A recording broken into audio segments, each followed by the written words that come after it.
This is the Benchmade 531 folding knife.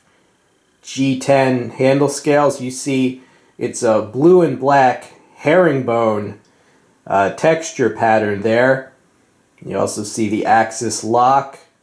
This knife weighs only 2.1 ounces. And here is the clip side of the knife. It is a 2-position pocket clip, right or left tip up carry. And you can also see the lanyard hole there. And the knife in the open position. Now this knife is made in the USA. The blade length is listed as 3 1/4 inches, and overall it's just an incredibly light and slim, easy to carry, and very attractive folding knife. And here's a close-up of the blade itself. That is 154 cm steel, and it has a very light stone wash on the blade. And there you see Benchmade butterfly logo, and you see it has a very high primary bevel and a swedge. And here is a closer look at that herringbone pattern. Very nice. See the axis lock there. Open construction.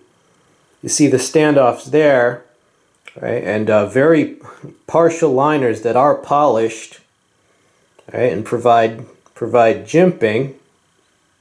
Dual thumb studs are your opening mechanism, right? And you see the centering there, slightly to the right.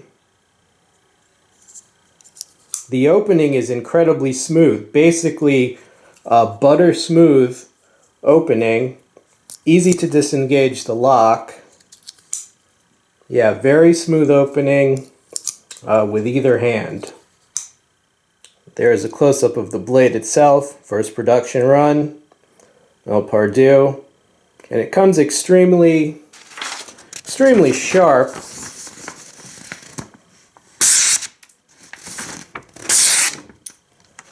Yeah, very good initial sharpness on this. Good job. And here's a comparison with the Benchmade 530. You can see the addition of the G10 handle material adds 2/10 of an ounce in weight. So I think it's well worth that 2/10 of an ounce for the G10 material. And the other main difference between these is the blade shapes. You can see the 530 basically kind of like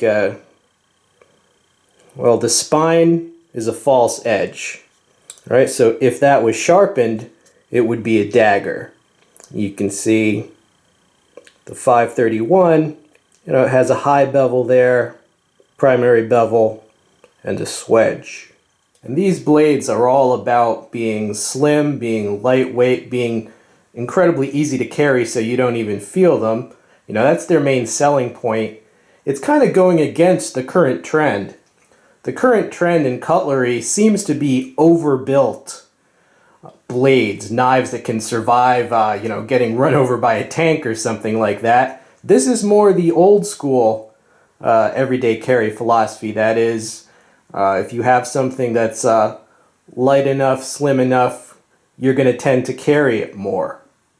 Overall, this is a very high quality knife. I must say, just the action on it, the smoothness.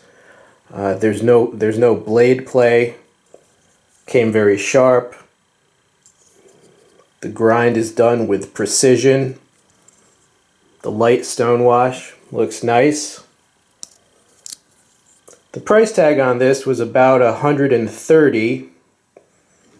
I believe the price on this one, it's been a while, and I've had this one for a while. I believe it was around $110. Now some people might say, why on earth would you spend $130 on this when you could get, for example, the Spyderco Paramilitary 2 for around that price? Well, I can't answer that question. That's not for me to say. I don't work for Benchmade. I'm not trying to sell you any of their items. It's really up to them to make the case for their knives. But I can tell you that they have a reputation, a well-deserved reputation for high-quality knives, and this is one of them.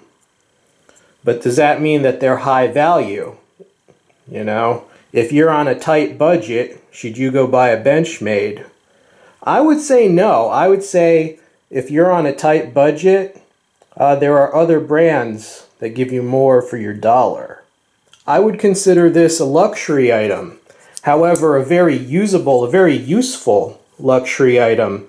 A sharp blade with good steel that's very easy to carry is always a very useful item. Could you take care of all of your cutting needs with just a basic Swiss Army knife? Absolutely you could.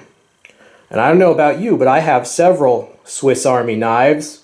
But just because I have some very practical knives, that doesn't mean that I never purchase another knife in my life. Because why?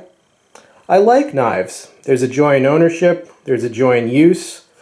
You know, it's like driving a very well-made car.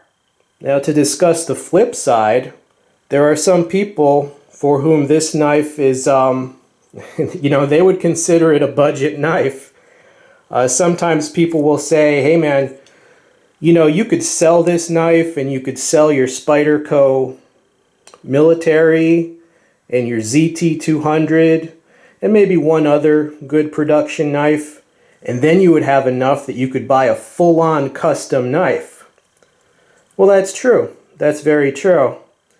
But I don't want to sell my Spyderco and my Benchmade and my ZT. Those are great knives in themselves. You know, my comfort zone is high-end production knives. And I like budget knives too. And sometimes I go higher. But you can get some great stuff for between $120 to, let's say, $160. That is a very good sweet spot, so to speak, in the market. All right, well, I hope you enjoyed seeing this Benchmade 531. Stay tuned for many more videos.